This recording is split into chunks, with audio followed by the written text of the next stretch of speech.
Have you ever heard someone whisper your name when you know you're alone? I was 14 when it happened.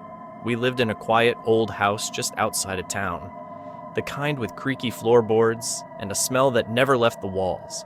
My parents fought a lot back then, so whenever a storm rolled in, I'd hide in my wardrobe. It was this old wooden thing, big enough to crawl into and shut the door behind me. Felt like a secret world where nothing bad could touch me. One night, thunder cracked so loud it rattled the windows. I grabbed my blanket and slipped into the wardrobe like always. I sat there hugging my knees, counting the seconds between lightning and thunder. Then I heard something. Breathing. But it wasn't mine. It was slow, raspy, right behind me. I turned quickly, heart pounding so hard I could barely swallow. But it was pitch black in there. I couldn't see anything. I told myself it was just my imagination. And then, a whisper, right next to my ear. "Don't move!" My whole body locked up. I couldn't even breathe. Every part of me screamed to run, but I just sat there, frozen. Lightning flashed outside, and through the slats in the wardrobe, I saw it. An eye wide, pale, bloodshot, and it was inside the wardrobe with me. I screamed and threw the door open, falling out onto the floor. My parents came running. I told them what happened, but of course, they didn't believe me. Said it was a nightmare. But 2 days later, my mom was cleaning out the wardrobe and found deep scratches on the inside, and a piece of long, dark hair stuck in the hinge. We moved not long after that, but sometimes during storms, I still swear I hear that whisper.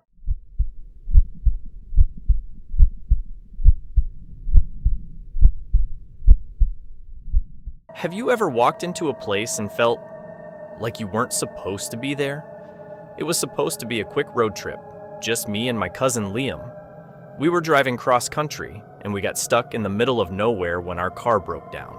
No signal, no lights, just trees and silence.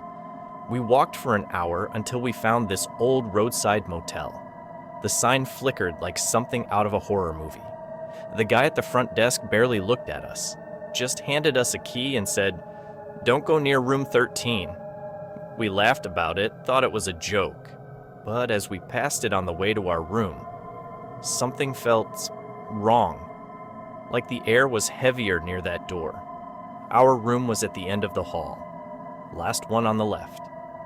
That night, I couldn't sleep. I kept hearing this soft scratching sound through the wall, like nails dragging down wood.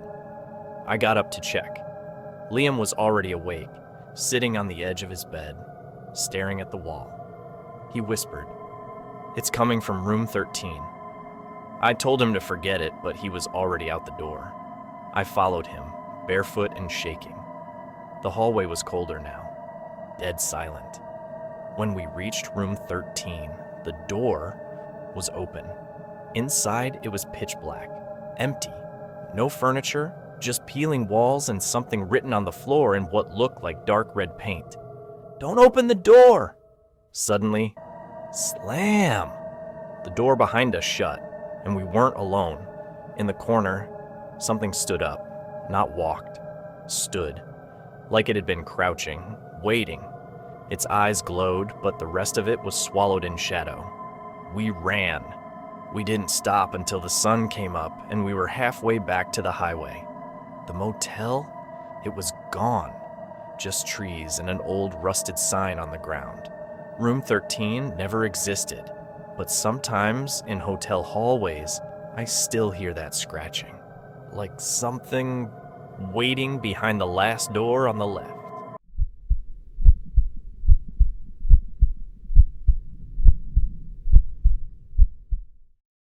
Have you ever heard someone crying from under your bed?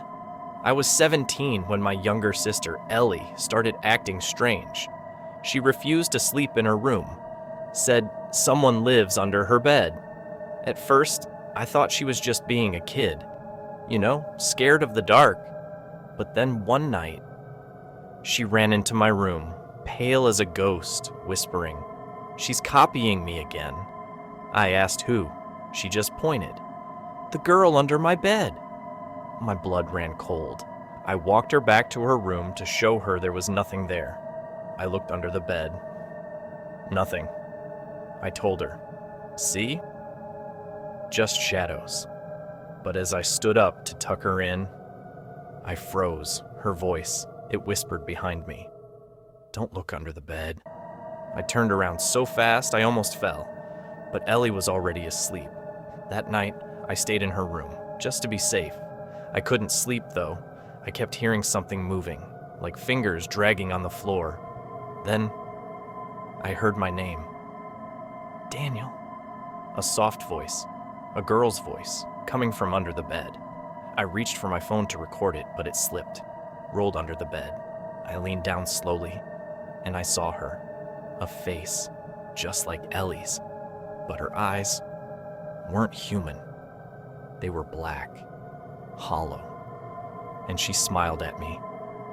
You shouldn't be here, I screamed, yanked my phone back, and pulled Ellie out of the room. We never slept in there again, but a week later, Ellie went missing. We found her bed sheets outside, torn, stained red. She's still gone, but at night, in my room, when I lie very still, I swear I hear her whimpering from under my bed.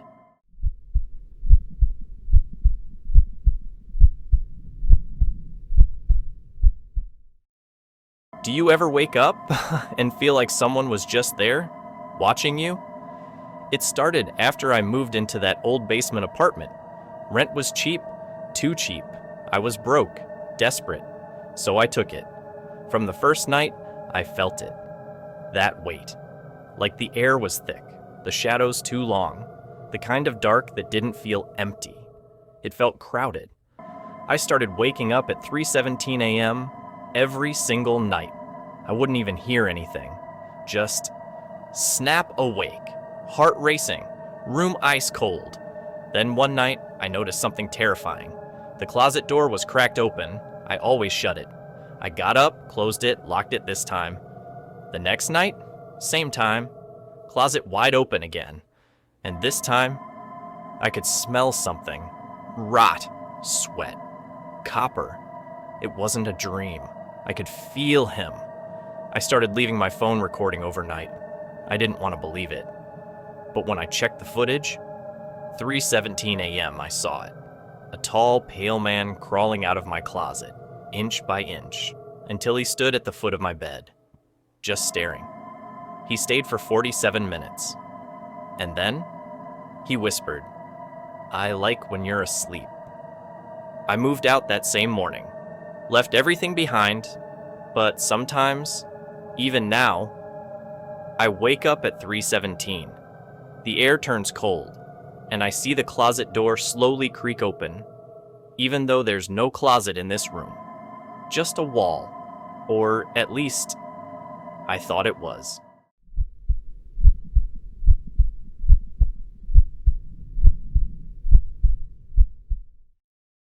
You ever call someone and hear them answer from inside your house?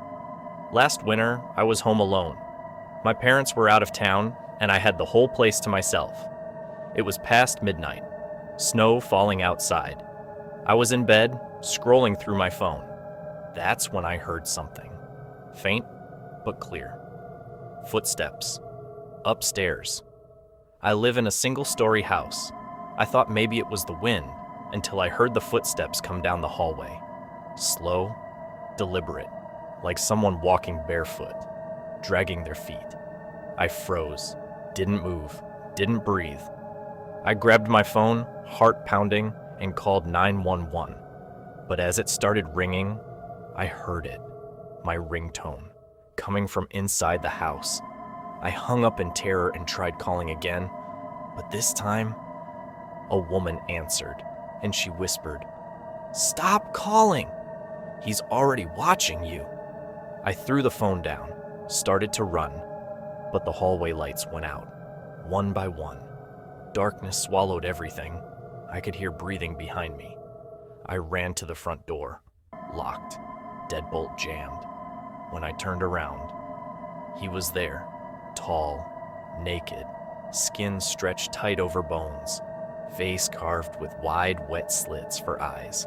He didn't move, just grinned, and in my own voice, he whispered, "It's not your house anymore." I blacked out.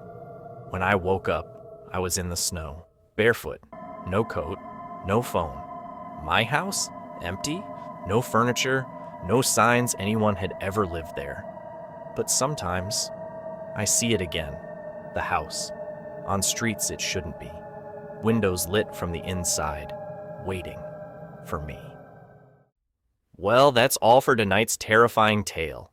If you enjoyed the nightmare, don't forget to like, share, and subscribe to Dark Nightmares for more spine-chilling horror stories that will keep you up all night. And before you go, make sure to check out these 2 horror stories. Trust me, they won't let you sleep tonight. Sleep tight if you can.